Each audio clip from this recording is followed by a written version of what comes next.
عباد الله، لقد أظلنا شهر كريم وموسم عظيم فيه نفحات من نفحات الرحمن الرحيم، شهر فضله الله تبارك وتعالى على سائر الشهور، وعظم فيه سبحانه وتعالى الحسنات والأجور، ووعد سبحانه وتعالى العاملين فيه بتجارة لن تبور، فمن خسر فيه فقد حرم، ومن ضيع وقته فيه فقد أثم وغرم وما سلم.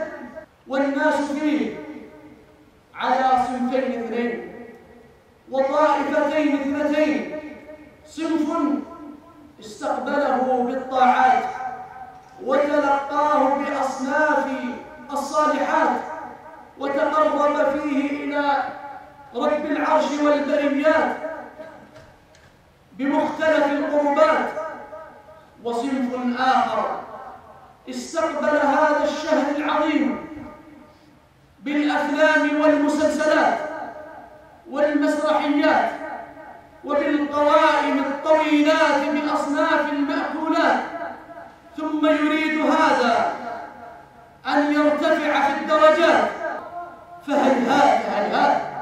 عباد الله، إنه حري بكل مؤمن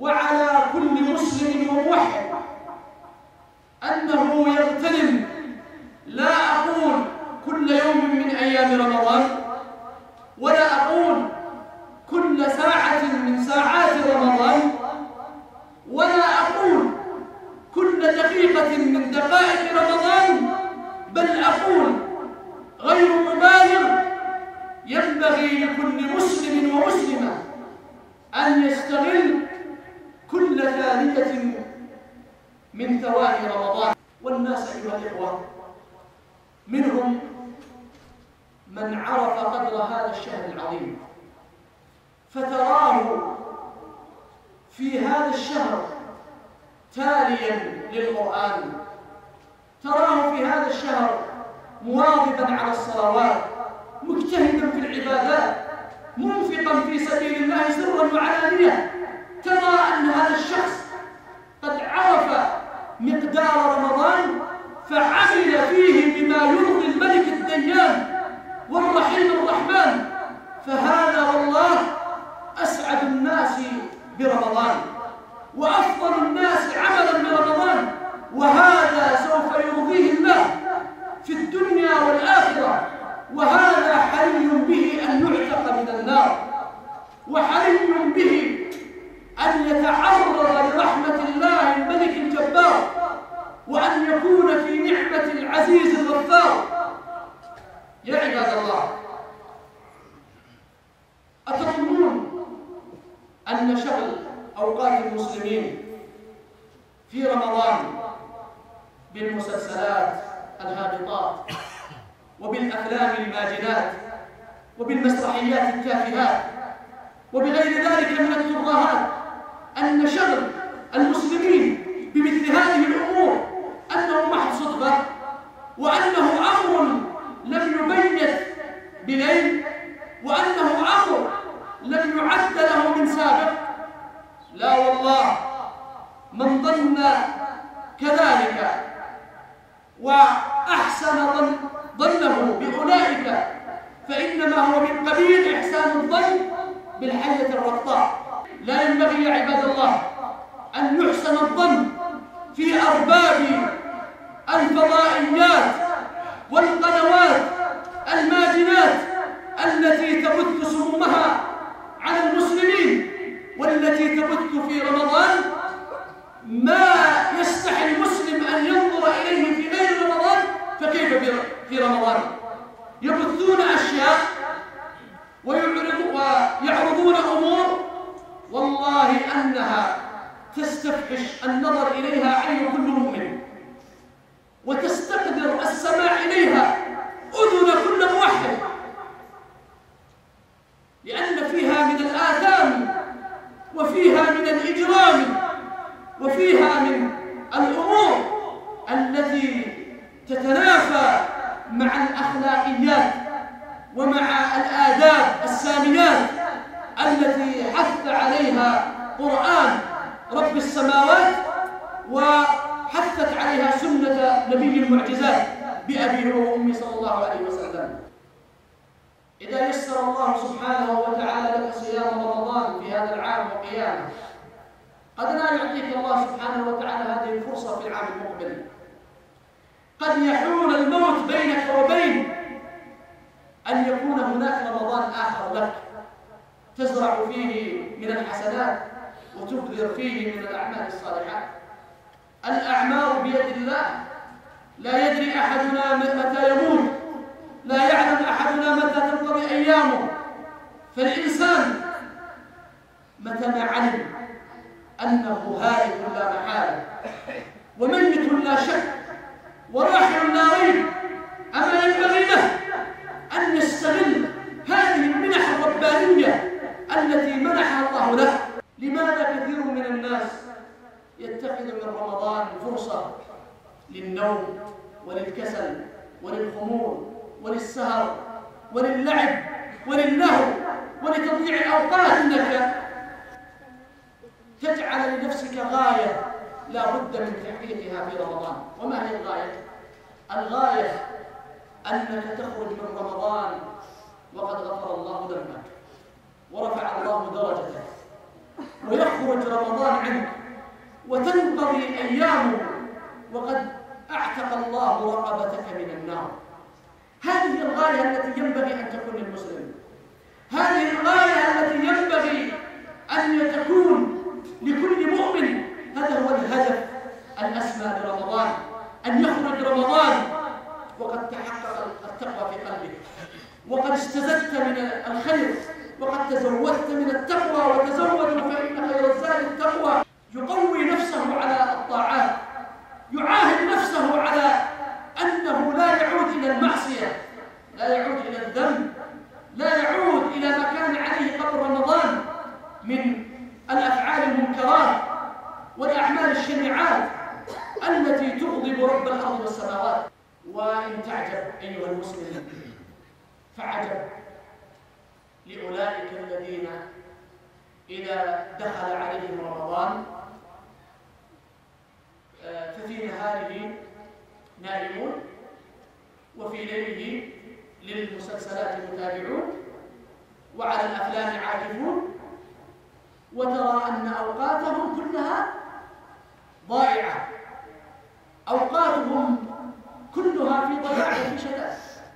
وتخيل هذا الإنسان الذي تجوع معدته، والذي يتصدع رأسه، والذي يحرقه حر الظمأ، ويظن إذا جن عليه الليل أنه قد بلغ مراتب عظيمة في الأجر، ثم بعد ذلك يأخذ الريموت فما يكاد ينتهي المسلسل الأول إلا وقد شرع في الدخول إلى مسلسل آخر، ويقضي هكذا وقته في رمضان، يقضي وقته هكذا في رمضان. نهاره نائم وإلا في عمله أو في مدرسته أو في جامعته أو في متجره، وفي الليل في السهر وفي السمر وفي مشاهدة التلفاز. ويأتي الليل وكأنه يأخذ هذا الريموت، وكأنه بهذا الريموت يمسح كل ما فعله في النهار. لأنه والله يا إخوان تعرض من المسلسلات ومن الأفلام القبيحات في رمضان والله أنها مشاهد مخزية، مشاهد في غاية الشناعة تضيع على الإنسان دنياه وآخرته. ليس له من صيامه إلا الجوع والعطش، ليس له من قيامه إن كان يقوم الليل في رمضان إلا النصب والتعب. إذن حسن استغلال رمضان من القضايا التي لا بد لكل مسلم أن يعيها، لا بد أن يخطط لها. وهكذا ينبغي للمسلم أن يكون في استقبال رمضان، أن يستقبله بحب، أن يستقبل رمضان بشغف، أن يستقبل رمضان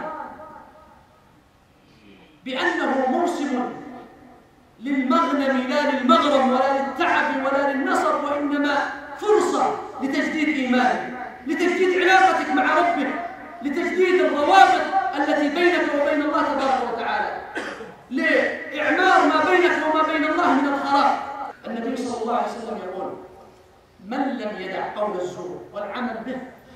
ليس لله حاجة أن يدع يعني طعامه وشرابه.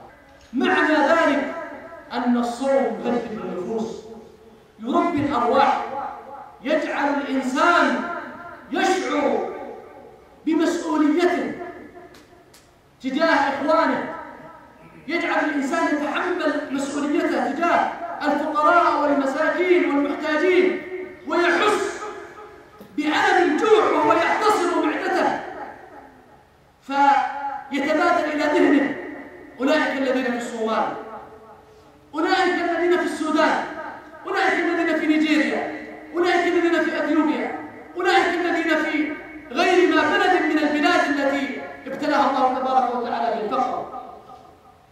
فعند ذلك يحس أولا بتفضل الله تبارك وتعالى عليه بأنه لم يجعله محتاجا ولا مسكينا ولا فقيرا ولا جائعا كهؤلاء. والأمر الآخر أنه يرى ويحس ويشعر بما يشعر به أولئك، إن كان يشعر به هو في شهر من شهور الأعوام، فإن هؤلاء يشعرون بهذا الشعور كل يوم، وإن كان ليس الوصف دقيق، إن أنه يجن عليه الليل فيأكل ما لذ وما طاب من المأكل. هناك من الناس ليس لهم من كما قال عليه الصلاة والسلام من صيامهم إلا الجوع والعطش، لأنه في ليله ونهاره يلوك لحوم الناس بفمه، يلدغ الناس بلسانه، يتكلم عن أعراض الناس، يتكلم عن عباد الله، يتكلم عن إماء الله من المؤمنات المسلمات المحصنات الغافلات، وذلك يؤثر تأثيرا عظيما على الصيام، بل ويفسد الصيام، يفسد الصيام عياذا بالله، فيصبح كما قال القائل فما حججت ولكن حجت العيال. ما صمت أنت صامت معدتك، ما صمت أنت وإنما صام فمك عن الطعام والشراب. لكن هل تحقق فيك جوهر الصيام؟ هل بلغت المقصد من الصيام؟ هل وصلت إلى الهدف المرجو من الصيام؟ كلا، لا بد للمسلم أن يكون كيسا فطنا عاقلا ذكيا، يستغل هذه النعم التي ينعم الله تبارك وتعالى بها عليه. أنعم الله عليك بأن تكون ممن يشهد رمضان، صم على الطريقة التي صامها النبي عليه الصلاة والسلام، قم على الطريقة التي قام فيه النبي عليه الصلاة والسلام. يستغل الإنسان وقته في رمضان، يستغل الإنسان كل ثانية من أوقات رمضان. هذا الذي ينبغي أن يكون في المسلم، هذا الروح التي ينبغي أن تكون في المسلم. يقول عليه الصلاة والسلام رغم أنفه ثم رغم أنفه ثم رغم أنفه. قيل من يا رسول الله؟ قال من أدركه رمضان ولم يغفر له. يعني أن الخاسر، يعني أن الذي خسر خسرانا مبينا هو ذاك الذي خرج رمضان ولم يغفر له. يا عباد الله، والله الذي لا إله إلا هو، أني نظرت إلى من حولي فوجدت أن كثيرا ممن فقدناهم وكثير ممن هم الآن يسكنون القبور وينتظرون يوم البعث والنشور أننا قد صمنا معهم رمضان الماضي، وأننا قد قمنا نحن وإياهم رمضان الماضي، وأننا قد أفطرنا سويا وتسحرنا سويا، ثم فرق الموت بيننا فأخذهم وتركنا. ولا شك أنه سوف يعود إلى أخذ وقطف روح كل واحد منا، فإما أن يستكثر الإنسان من الحسنات فينفعه بذلك عند ربه، ويستقل من السيئات فإن ذلك أدعى لأن يرحمه ربه، وإما أن يخسر الدنيا والآخرة. نسأل الله العفو والعافية.